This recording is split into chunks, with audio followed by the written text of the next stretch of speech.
Ito mga idol, gumawa ulit tayo ng variable transformer 15 kVA. Yan. So, paglagay pa lang natin ng kuryente sa likod ay makikita agad natin kung ilan ang kanyang voltahe. Ayan.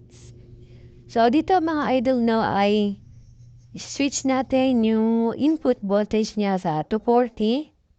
For example, in linya mo ay 240 pero yung gamit mo ay 220. So, hindi pwedeng pumasok sa gamit mo yung 240 dahil mo over voltage at baka ito ay masira. So, ayan, nakasit siya 240. Yung ating variable transformer, then yung output niya ay 220. Ayan.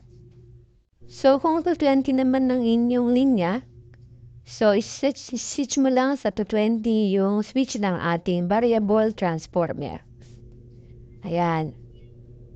Automatic, mag-220 agad ang kanyang output. 220 input, 220 output. For example, ang kuryente nyo ay 200 volts. So, ayan. So, bitin po yung gamit mo. No? Kailangan ng gamit mo ay 220 volts. So, ayan. So, i-switch natin sa 200 volts. 200 yung input. So, yung output niya ay 220. Ayan. Mga bossing, mga idol. So, if ever naging 180 volts yung inyong linya, kuryente, no? So, switch mo lang siya ulit sa 180 volts, magiging 220 ulit ang kanyang output. And mga idol. So, ay kung 160. Yan, syempre, isi-switch mo ulit yung switch niya sa 160 at automatic, yung kanyang output ay magiging 220.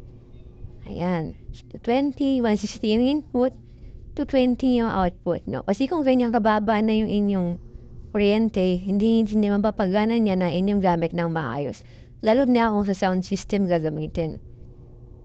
Ayan, so if ever bumagsak ng 140, ayan, so switch nyo yung inyong selector sa 140, so magiging 220 ulit ang kanyang output.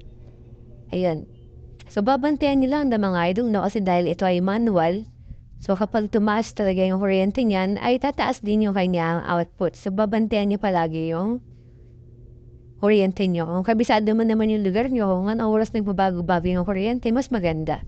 So much better din na meron din siyang ABR sa kanyang output. Kasi ang ABR, no, masyadong nahihirapan yan kapag sobrang baba na ng kuryente. Yan mga idol. So eto, okay na yung ating variable transformer. So, ready na to para ma-pick up ng nagpagawa sa atin. So hanggang dito na lang mga idol. Salamat.